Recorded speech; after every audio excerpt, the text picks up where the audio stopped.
அடியே மீனா மீனா வெளில பாடி அப்படின்னு சொல்லிட்டு பாட்டி குரல். என்னது பாட்டி குரல் அப்படின்னு நம்ம சந்திரா வராங்க, மீனா வராங்க, சத்யாவும் வராரு. பாட்டி அப்படின்னு சொல்லி கூப்பிட, வாயை மூடு, நீ என்கிட்ட பேசாத அப்படின்னு மீனாவை திட்டிட்டு உள்ளுக்க போகிறாங்க. என்னம்மா எல்லாரும் பெரிய மனசில் ஆயிட்டீங்களா அப்படின்னு கத்துறாங்க. பாட்டி அப்படின்னு அழுதுகிட்டு பக்கத்தில் வந்து உட்காடுறாங்க மீனா. என்னடி நினச்சிட்டு இருக்க, இல்லை என்ன நினச்சிட்டு இருக்க அப்படிங்கிற. என்ன பாட்டி நீ பாட்டுக்கு ஒன்றுமே என்கிட்ட சொல்ல மாட்டீங்களாடி, என்னடி அப்படிங்கிற. என்ன பாட்டி சொல்லணும், மறைக்காதேடி, மழுப்பாத, இங்கே பார், கிளம்பு கிளம்பு, வா நம்ம வீட்டுக்கு போகணும். பாட்டி இல்லை பாட்டி, ஏய் இங்கே நான் பாட்டியா நீ பாட்டியா, அது இல்லை பாட்டி, எனக்கு எல்லாம் தெரியும்டி, எல்லாம் தெரியும். என் பிள்ளை முடியாமல் கிடக்கிறதும் தெரியும், உன்னை என் மருமக விரட்டி விட்டாங்கிறதும் தெரியும். அப்படிங்கிற. யார் சொன்னதாக இருக்கும், யார் சொன்னாலும் தேவையில்லை, மேட்ரு எனக்கு தெரியுதா, அதை மட்டும் பார்க்கணும் அப்படிங்கிற.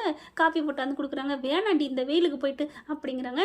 சரி இருங்க மோர் தரேன் அப்படின்னு கொடுக்குறாங்க. குடிச்ச கையோட கிளம்புடி கிளம்பு அப்படிங்கிறாங்க. பாட்டி யார் பாட்டி சொன்னதுன்னு ஓயாமல் கேட்குது மீனா. உடனே யார் சொன்னாலா, இதான் நிற்கிறான் பாரு என் தங்க பேரன், இவன் தான்.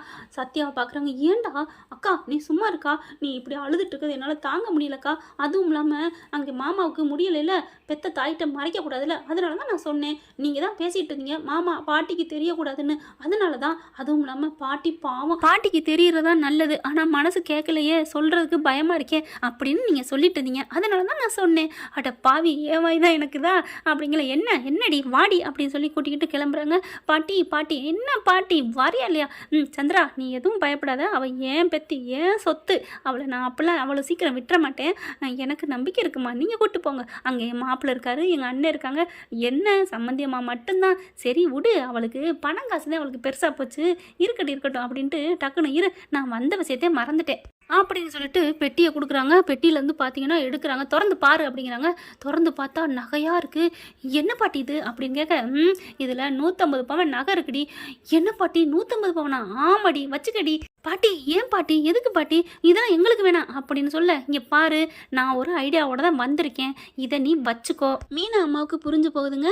என்னம்மா என்ன நினச்சிட்டு இருக்கீங்க, இந்த நகையை கொடுத்துட்டு உங்கள் மருமகிட்ட நாங்களும் பணக்காரவங்க என் மகளை வாழ வைங்க அப்படின்னு சொல்லணும்னு நினைக்கிறீங்களா, அடி யாரடி நீ வேற, அதெல்லாம் அவகிட்டே ஏண்டி சொல்லணும், நான் போனால் என் பேத்தியை விட்டுருவாளா என்ன, அப்புறம் எதுக்கு அப்படின்னு கேட்க, கேட்குறல சொல்கிறேன் இரு, ஒரு 20 பவன் 50 பவன் கொடுத்துருக்காள் அந்த ஸ்ருதி அம்மா, ஆமாம் அதை வச்சுக்கிட்டு தானே தங்கம் கொடுத்துருக்கா வைரம் கொடுத்துருக்கா அப்படின்ட்டு அந்த மருமகளை தாங்குன்னு தாங்குறா. ஆமாம் ஆனால் என் பேத்தி இந்த தங்கம் இதுவே தங்கம் தான், ஆனால் இவ தங்கம் எதுவும் கொடுக்கலன்னு தானே தங்கக்கூடாதுன்னு நினைக்கிறான் என் மருமவ அப்படிங்கிற. புரிஞ்சு போகுது. ஆஹா புரியுது பாட்டி அப்படிங்கிறாரு சத்யா. அதனால தான் இந்த நகையை கொண்டாந்து என் பொண்ணுக்குன்னு கொண்டாந்துருக்கான்னு கூடு, இது ஏதுன்னு கேட்குமே உங்கள் மருமக, அவள் கேட்பான்னு எனக்கும் தெரியும். உங்கள் புருஷன் சின்ன வயசுலேருந்து அவர் சம்பாதிக்க ஆரம்பிச்சதுலேருந்து 1.5 கோடி ரூபாய்க்கு எல்ஐசி போட்டு வச்சுருந்துருக்காரு, அந்த பணம் வந்துருச்சு, அந்த பணத்துலேருந்து நகையை வாங்கிட்டு வந்தோம் அப்படின்னு கூடு. அப்போதைக்கு நான் கேட்பேன், என்ன 3 பிள்ளைகளுக்கு கொடுக்காம இங்கே ஒரு பிள்ளைக்கு மட்டும் கொடுக்குற அப்படின்னு நான் கேட்பேன். நீ உடனே என்ன சொல்லணும், அவங்க 2 பேரும் எங்களுக்கு எந்த பிரச்சனையும் இல்லை, எங்கள் வீட்டில் யாரும் கேட்க மாட்டாங்க, எங்கள் அம்மா ஒரு இன்சூரன்ஸ் போட்டிருக்கு, அது எங்களுக்கு தரும், இதை நீங்களே வச்சுக்கோங்கன்னு சொல்லி கொடுத்துட்டு போ. அதுக்கப்புறம் பாரு மீனாவை துள்ளி அள்ளி கையில் எடுத்துக்குவா அப்படின்னு சொல்ல, பாட்டி அப்படின்னு கட்டி பிடிச்சிக்கிறாங்க. அதுக்கப்புறம் கூட்டிகிட்டு கிளம்பி வராங்க. அண்ணாமலை ஏ விஜயா அப்படின்னு கத்த, என்ன டபுள் குரல் அத்தை குரல் மாதிரி இருக்கே அப்படின்னு சொல்லிட்டு வெளில வராங்க. அத்தை அப்படின்னு சொல்லிட்டு வர கரெக்டாக மீனாவும் நிற்கிறாங்க.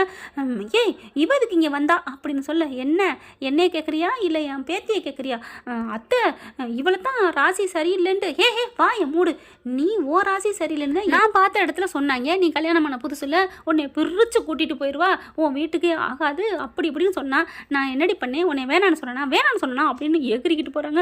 ஐயோ பாட்டி அத்தை என்னை விடுங்கத்த அப்படின்னு சொல்லிட்டு குனியுதுங்க கையை மறைச்சிக்கிட்டு. அந்த பயம் இருக்கணும், நீ வா மீனா அப்படின்னு சொல்லி கூப்பிட, அத்தை அப்படிங்க, ஏய் என் பிள்ளைக்கு எனக்கு அக்கறை இல்லை உனக்கும் அக்கறையா அப்படின்னு சொல்லிட்டு வா அப்படின்ட்டு, பாவம் போ நீ உன் மாமா போய் குசலம் விசாரி அப்படிங்கிறாங்க. மாமா எப்படி மாமா இருக்குன்னு போயிட்டு அழுகுறாங்க மீனா. ஒன்றும் இல்லைப்பா நீ வந்துட்டில, இனிமேல் எனக்கு நல்லாதான் நடக்கும், நான் ஒன்றும் பிரச்சனை இல்லை விடு, 1000 ஆக்சிடென்ட் நடக்குது ரோட்டில், அதுக்காண்டி அவங்க நேரம் ஜாலம் சரியில்லை நான் சொல்ல முடியும், அந்தந்த நேரம் தகுந்த மாதிரி தான் எல்லாம் நடக்கும் விடு அப்படிங்கிறாங்க. பாட்டி அப்படியே விஜயா முறைக்குது, என்னடி நீ பண்ணிக்கிட்டு இருக்க, நான் இங்கே நிரந்தரமா தங்கிறட்டா, ஐயோ அத்தை அப்படிங்கிற. என்ன பயமாக இருக்கா நான் தங்குறது, ஐயோ நான் அப்படிலாம் இல்லை நீங்கள் தங்குன்னு தான் சொல்கிறேன், ஆனால் உங்களுக்கு தான் இது பிடிக்காதே, மாமன் தான் பிடிக்கும்னு சொல்லுவீங்க, அதனால நீங்கள் போயிடுவீங்கன்னு சொன்னேன் அத்தை. மற்றபடி நீங்கள் இங்கே இருக்கலாம், ஆனால் நீங்கள் போயிடுவீங்க. அட்டியாட்டா இந்த தங்கவேல சொல்லுவான்ல, காப்பி சாப்பிட்றீங்களா, இல்லை வீட்டிலே குடிச்சிட்டு வந்திருப்பீங்க அப்படின்னு சொல்லுவார் பழைய படத்தில். அந்த மாதிரி லேடி சொல்கிறேன் அப்படிங்கிறாங்க பாட்டி. அதுக்கப்புறம் பாட்டி என்ன பண்ணுறாங்க, கொஞ்சம் சமாதானம் ஆகுறாங்க. ஆனாலும் பார்த்தீங்கன்னா, இங்கே பாருங்க அத்தை, மீனா இருக்க இருக்க என் புருஷனுக்கு ஆபத்து வரணும் பயமாக இருக்கு அத்தை, நீங்கள் பாட்டுக்கு கூப்பிட்டு வந்துட்டீங்க அப்படின்னு ஆரம்பிக்கிறாங்க விஜயா. ஏய் இங்கே பாரு, மறுபடியும் ஏதாவது பேசிகிட்டு இருந்த நான் என்ன பண்ணுவேன்னு தெரியாது, எனக்கே தெரியாது. டே அண்ணாமலை, நீ கிளம்புடா, வாடா நீ கிராமத்துக்கு வா, நம்ம ஊருக்கு போவோம். ஐயோ அத்தை அதெல்லாம் இல்லைத்த, அப்படித்த இப்படித்த இல்லடி, நீ இப்படி தான் சொல்லுவேன், நான் கிளம்புறேன். என் பிள்ளைய என்னென்ன பாடுபடுத்திருக்க, அவள் யாருடி, அவள் இந்த வீட்டு மருமகடி அப்படின்னு சொல்லிட்டு அப்படியே கொஞ்சம் சத்தமாக பேசுகிறாங்க பாட்டி. அவங்களுக்கு நெஞ்சு வலி வந்துடுது. அம்மா அப்படின்னு சாஞ்சிட்டு விழுக, பாட்டி அப்படின்னு மீனாவும் முத்துவும் தாங்கி பிடிக்கிறாங்க. ஐயோ அத்தை என்ன ஆச்சு பார்த்தீங்களா, நான் சொன்னனே கேட்டிங்களா, இந்தா இவ வீட்டுக்குள்ளே வந்தா உங்கள் உயிரை எடுக்க பார்க்குறாளே, பாவி பாவி ஏன்டி வந்தா அப்படின்னு மீனாவை போட்டு முதுகில் அடிக்கிறாங்க. அம்மா அப்படின்னு முத்து செம்ம காண்டாகிறாரு. என்னடா பாத்தியா, உன் பாட்டி உசுரான பாட்டி, உன் பாட்டிக்கும் ஒலை வச்சுட்டா உங்கள் அப்பனுக்கு ஒலை வச்சுட்டா அப்படிங்கல. ஐயோ பாட்டியை தூக்குங்க முத, இதை பேசுறதுக்கு நேரம் இல்லை அப்படின்னு ரவி கத்துறாரு. மனோஜும் சேர்ந்து வேகமாக தூக்கிட்டு போகிறாங்க. ஹாஸ்பிட்டலுக்கு விஜயாவும் ஓடுது. பார்க்குறாங்க மீனா. ஐயோ நான் பாட்டி கூட போகிறதா இல்லை மாமா கூட இருக்கிறதா ஒன்றும் புரியலையே அப்படின்னு தவிக்க, அண்ணாமலை பார்த்துக்கிறாரு. எனக்கு ஒன்றும் இல்லைம்மா, நீ போயிட்டு வா, கொஞ்சம் நேரம் கழிச்சு ஆட்டோ பிடிச்சி வந்துக்கலாம், நீ போ. மாமா உங்களுக்கு நீங்கள் இருந்துக்கிறீங்களா, நான் போயிட்டு வந்துடட்டுமா, போடா நீ போ அப்படிங்கிறாங்க. மீனா பறந்தடிச்சு ஓடுறாங்க பின்னாடியே.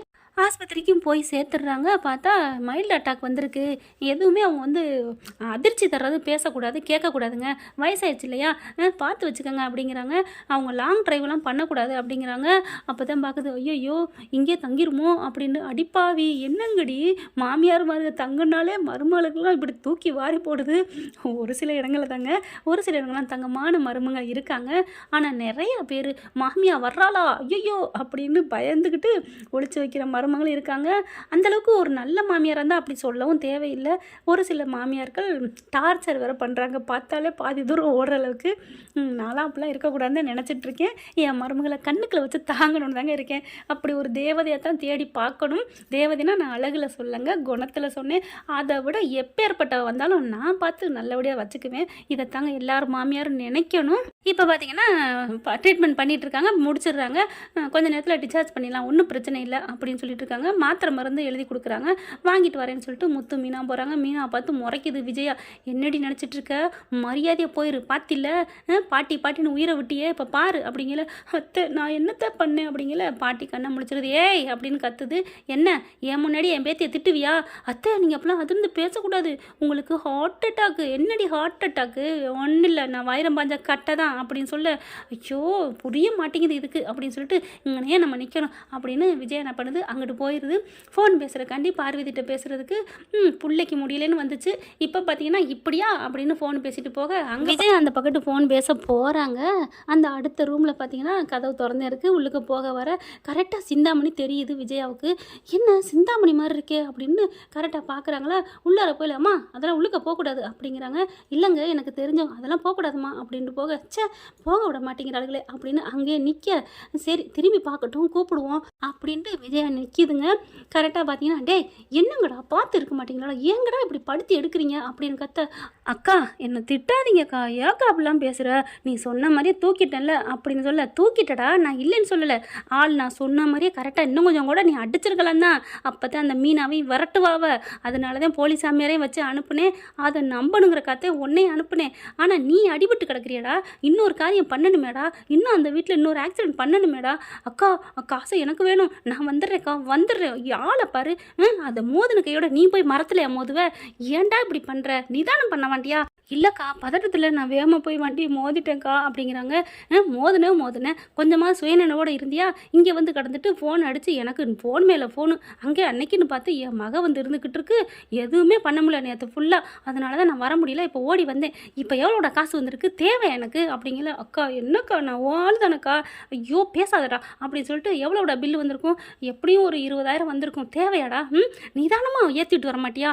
அக்கா விடுக்கா, அடுத்தது யாரையோ சொன்னீன்னா நான் காசு வாங்காமல் இலவசமாக பண்ணித்தரேக்கா. சொல்கிறேன் இப்போ தான் அந்த அண்ணாமலையை போட்டு தள்ளியிருக்கு. அடுத்து யாரை பண்ணணும்னு தான் இருக்கேன். இருக்கட்டும். அவங்க வீட்டில் இன்னும் யார் இருக்கா, யார் மேலே கை வச்சா அவங்களுக்கு மனோஜ் மேலே கை வச்சா அப்படி தான் அவனையும் போட்டு தள்ளிடுவோம். அவன் ஃபோட்டோவை அனுப்புகிறேன், அவனை தூக்கலாம். ஆனால் நீ சீக்கிரம் எப்படா அவனுக்கு டிச்சார்ஜ் அப்படின்னு கேட்க, இன்னும் கொஞ்சம் நேரத்தில் ஆயிருக்கா.